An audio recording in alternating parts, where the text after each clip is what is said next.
Ouais, bon, le coup du aller en février, je fais un no-buy, j'achète pas trop de livres, j'essaye de descendre ma pile à lire.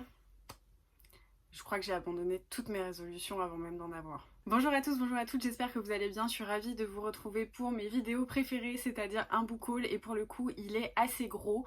J'avais dit qu'en février, je ne faisais pas d'achat, sauf que, bon, j'en ai fait 2-3, j'ai reçu des services de presse aussi, je vous ai pas montré en vlog, donc je me suis dit que j'allais vous les montrer ici.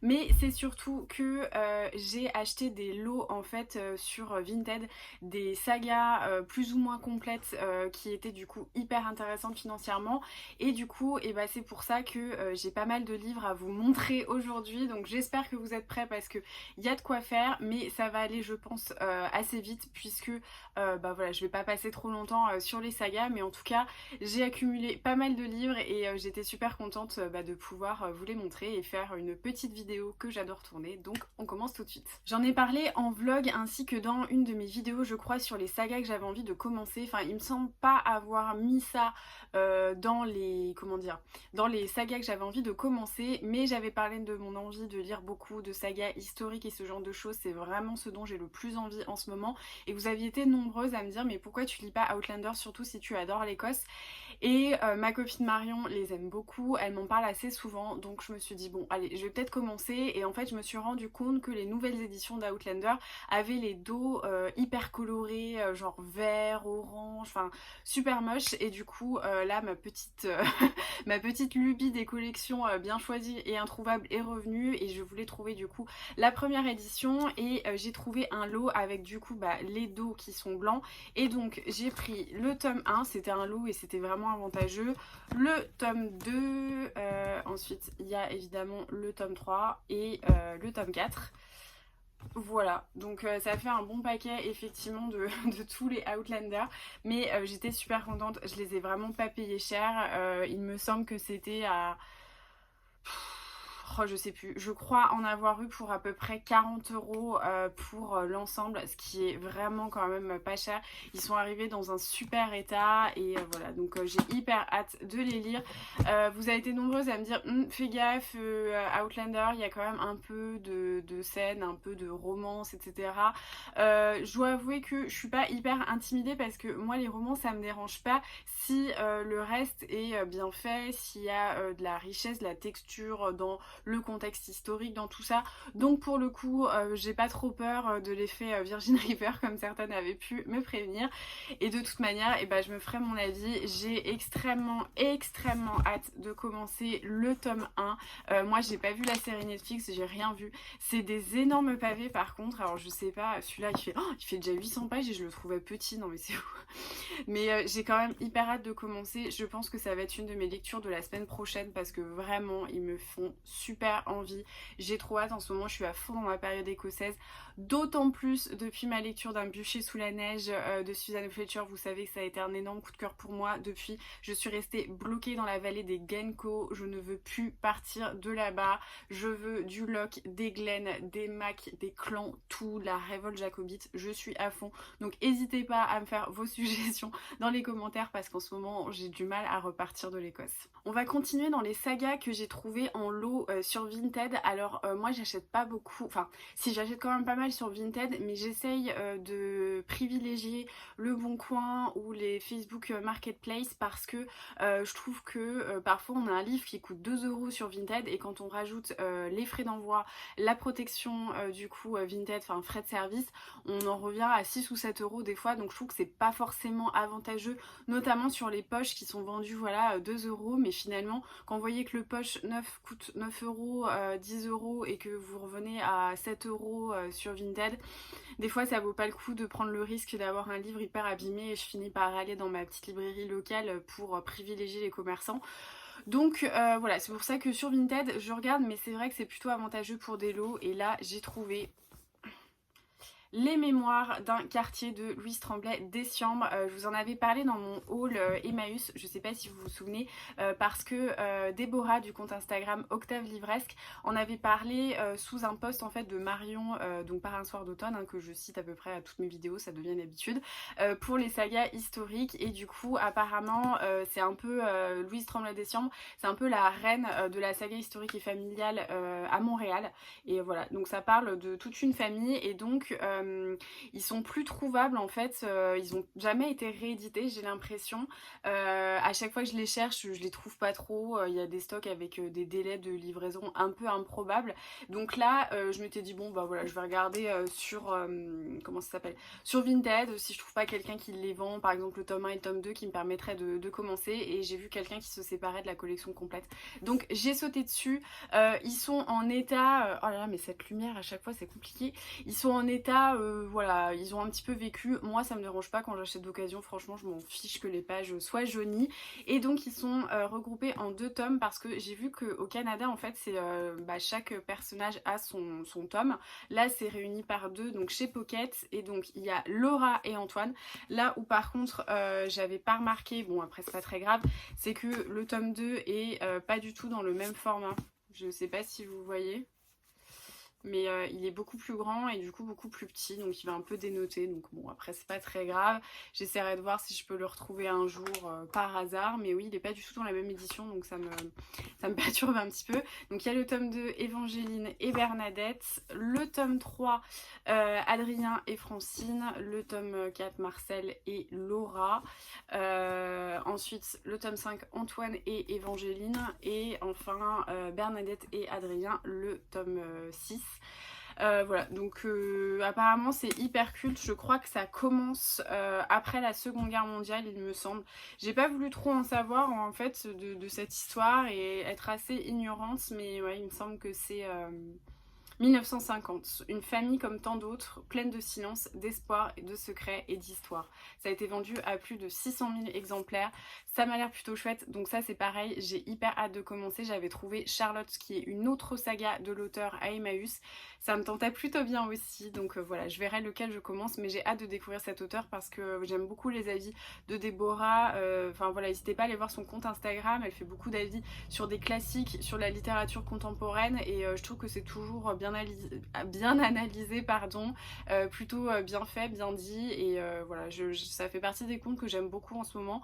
Je vous en reparlerai, je compte faire mon petit Share the Love des comptes Instagram, mais voilà, donc du coup ça sera pareil dans mes prochaines lectures, mais en ce moment, avec les révisions, je ne m'en sors pas. On en a fini avec les sagas promis. Ah bah non, en fait pas du tout.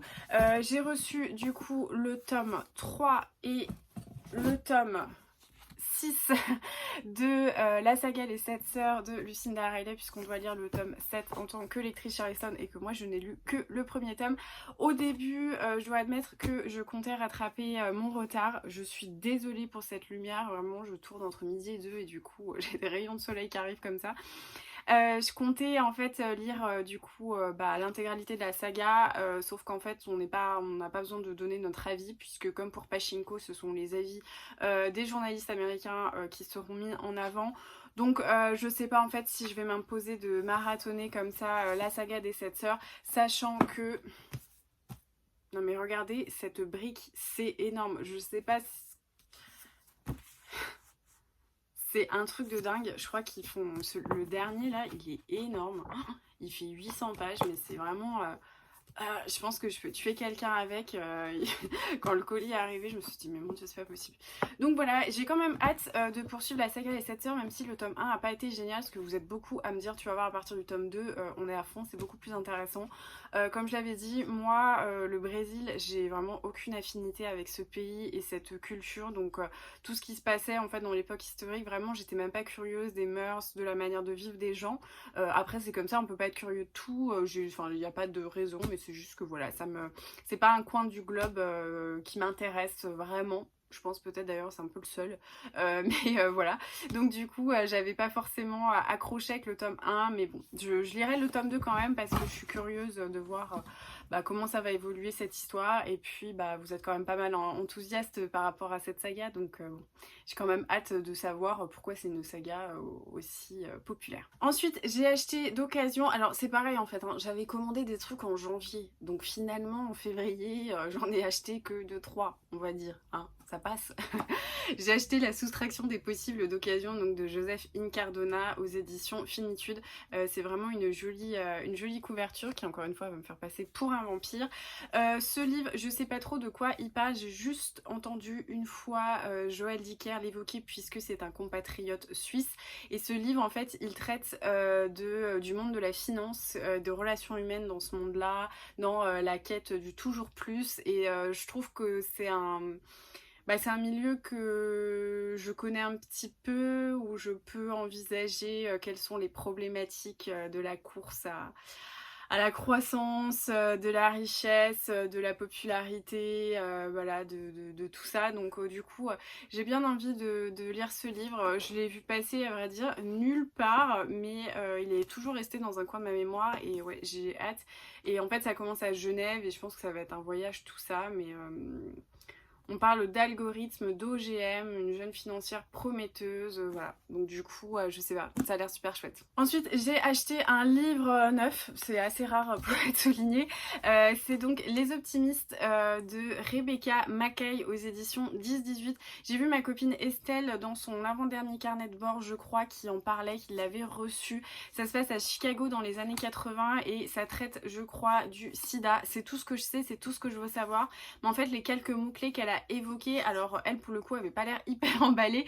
Moi, j'étais à fond voilà, des quelques mots en fait qu'elle a prononcés par rapport à ce livre, parce qu'elle avait le communiqué de presse je crois, mais ouais ça me tentait bien et c'est pareil, c'est une lecture que j'ai envie de faire là très très prochainement, mais je trouve pas le temps et j'attendais aussi de vous tourner ce book haul hein, pour éviter de tout spoiler, mais ça a l'air très chouette et puis voilà, c'est lorsque l'épidémie frappe une communauté d'étudiants, d'artistes, activistes, journalistes ou professeurs.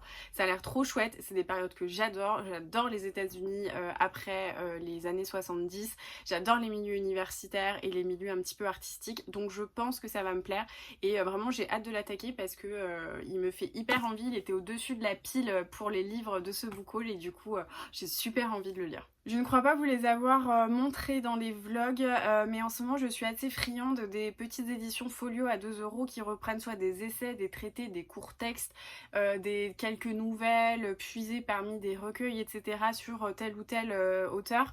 Et donc j'ai pris de D.H. Lawrence L'épine dans la chair. Voilà, c'est une nouvelle qui a été extraite de je sais pas trop quoi. Non, elle a été extraite de nulle part, je crois. Mais ça me tentait plutôt parce que j'ai vu Sens du devoir, Son amour, la jeune fille finit par s'abandonner. Voilà, ça avait l'air cool, ça avait l'air tortueux, ça avait l'air difficile, ça avait l'air d'être un truc qui va mal finir. Je me suis dit, go, c'est pour moi. Et dans la même édition, j'ai pris, j'étais assez étonnée d'ailleurs de ne pas l'avoir, enfin j'étais à vrai dire persuadée de l'avoir, mais c'est la déclaration des droits de la femme et de la citoyenne d'Olympe de Gouges, voilà, qui a été éditée comme ça. C'est un enfer cette lumière, je suis désolée. Et du coup, ouais, voilà, j'avais super envie de l'avoir. Je vous avais montré celui de Mary Wollstonecraft, qu'en fait elle a écrit un peu en réponse, en réaction au traité d'Olympe de Gouges, qui elle avait été en réaction à la déclaration, je crois que c'était des droits de l'homme et des devoirs, enfin je sais plus exactement ce qui avait été fait, mais du coup voilà. Donc j'avais super envie de la voir parce que à part avoir lu quelques petits passages sur internet de temps à autre, je l'avais pas en ma possession et voilà, je me fais un peu en ce moment les écrits féministes importants dans l'histoire et ces petites collections là à 2 € elles sont quand même pas mal. Et ben quand je vous ai dit qu'en fait à part les sagas qui faisaient beaucoup de livres j'avais pas grand chose, c'était vrai parce que du coup là pour le coup à part le Rebecca Mackay et les 2 petits livres à 2 €, je n'ai rien acheté, déjà en neuf. Le reste c'était d'occasion et effectivement c'était en fait des... comment dire, bah c'était des bonnes affaires donc bon voilà, c'est pour ça que j'ai craqué quoi. Et là du coup je vais vous montrer un petit colis que j'ai reçu de la part de Laura's Reading sur Instagram, mais quel amour, franchement je suis trop touchée. Elle a entendu dire que j'avais envie de commencer la saga Shades of Magic sur du coup ma vidéo des sagas que j'avais envie de commencer. Elle m'a dit écoute moi je ne compte pas poursuivre la saga, donc est-ce que tu veux que je te l'envoie? Et du coup elle m'a fait un petit colis trop mignon, ça m'a tellement touchée. Donc en plus de ça, c'était vraiment une sale journée quand ce colis est arrivé et je me suis dit, mais vraiment un peu de gentillesse comme ça, de générosité sans attendre de contrepartie, ça fait tellement du bien ce genre de choses en fait. Et c'est pas juste de recevoir des cadeaux, c'est juste de me dire qu'il y a quelqu'un qui fait un truc super gentil sans attendre quoi que ce soit d'autre. Et ça, je suis toujours un peu émue de voir ce genre de geste. Donc j'ai reçu Shades of Magic de V.E. Schwab. Alors, ça, je vous l'ai dit, ça fait super longtemps que j'ai envie de le lire. Je pense d'ailleurs que je vais le lire assez rapidement parce que je suis à fond depuis Six of Crows. J'ai adoré, je l'ai fait lire à mon chéri qui a adoré. Ça n'a aucun rapport, je le sais, vous inquiétez pas, mais moi je les ai assimilés dans ma tête en fait depuis le temps que je veux lire l'un et l'autre. Donc du coup, je pense vite passer à Shades of Magic. Voilà, c'est une assez grosse brique, mais en fait, je dois admettre que le fantastique, fantasy young adulte qui fait 500 pages, ça m'intimide pas trop parce que je peux aisément lire 200 pages comme ça. Donc voilà, j'ai pas ce souci de dire c'est une brique. Par contre, les Gardiens des Cités Perdues qui font 800-900 pages, voilà, c'est pour ça que j'ai toujours pas sorti le tome 8,5 d'ailleurs. Mais voilà, du coup, j'ai trop hâte de lire et j'ai eu une petite carte trop jolie. Je pense que c'est les extraits d'Orgueil et Préjugés de Margot Motin, il me semble. Je suis pas sûre, mais je crois que c'est ça. Donc voilà, je la trouve trop jolie. Je garde tous les petits mots. Il faut savoir que j'ai une boîte avec toutes les lettres, les petits mots et tout de tout le monde. J'adore voilà, j'adore les lettres. Et en fait, elle a trié ses pochettes à livres et parmi les pochettes qu'elle avait achetées sur la boutique de Steph, donc Piketty Bookin, il y en avait une de poche. Je pense que c'est de poche, ouais, avec du coup la maison de là-haut. Donc bon. C'est pas comme si, enfin voilà, j'ai pas besoin d'expliquer mon amour pour ce Pixar. Et du coup, bah, je suis trop touchée et c'est rigolo parce qu'en plus, elle me dit, bah, j'ai eu trop peur parce que dans une vidéo, tu disais que tu utilisais pas du tout ce genre de choses. Et en fait, effectivement, j'en ai pas le besoin. Enfin, j'ai jamais ressenti un tel besoin que je suis jusqu'à aller passer commande. Mais par contre, je dois avouer que ça n'empêche qu'un jour je pourrais avoir envie d'avoir une pochette à livres, notamment quand je vais recommencer mon prochain stage. Peut-être que j'aurai envie d'emmener mon petit livre de poche et j'aurai une petite pochette à livres. Et je dois avouer que c'est quand même plutôt pratique, mais je sais pas en fait si ça protège les coins. Moi, en fait, je pense que c'est ça, c'est qu'il me faudrait une boîte à livres dans mon sac parce que du coup, je balance tout et j'ai plutôt peur des coins. Bon, je testerai puis je vous dirai, hein, c'est pas que je sois pressée de sortir de chez moi, mais bon, ce serait plutôt pratique. Donc voilà, du coup, c'était un petit colis d'amour trop mignon. Enfin voilà, j'étais trop touchée par cette attention et vraiment ça m'a fait beaucoup de bien dans une journée qui était assez sombre. Donc d'avoir la lumière comme ça de plus ou moins inconnue qui arrive, ça fait chaud à mon petit cœur. Donc Laura, si tu passes par là, merci beaucoup. Voilà, c'est tout pour ce book haul. J'espère que ça vous aura plu de voir les derniers livres et surtout les dernières sagas qui sont rentrées dans ma bibliothèque. J'ai de quoi faire, je vous avoue, entre les 6 tomes des Mémoires d'un quartier et les Outlander qui font minimum 900 pages. Je pense qu'on va en parler quand même encore un petit moment. En tout cas, n'hésitez pas, comme toujours, à me faire des suggestions. C'est vrai que vous me donnez parfois tellement d'idées. C'est vous d'ailleurs qui m'avez incité à me lancer dans Outlander, donc je vous remercie. Alors peut-être que je vous remercierai pas si j'ai pas aimé et que j'ai acheté 4 bouquins, hein, c'est possible. Non, promis, je vous en voudrais pas, même si j'aime pas. Mais voilà, donc souvent vous me faites des super suggestions, surtout en roman historique. Mémoire d'un quartier, j'ai hyper hâte de commencer. Voilà, en ce moment, je suis à fond dans les grosses briques historiques avec des destins super compliqués et puis des périodes historiques passionnantes. Donc n'hésitez pas. Il faut aussi que je commence d'ailleurs Ken Follett que vous m'avez suggéré et voilà. Comme quoi, vous voyez, je vous donne des idées de livres mais vous m'en donnez aussi beaucoup. Donc en tout cas, merci beaucoup d'avoir regardé cette vidéo comme toujours. N'oubliez pas de mettre un petit pouce, de vous abonner et de partager cette vidéo sur les réseaux sociaux. Me laisser un petit mot, je vous répondrai et en tous les cas, je vous lirai même si je suis en retard. Alors je vous remercie, je vous fais de gros bisous, je vous souhaite de très bonnes lectures et je vous dis à très vite.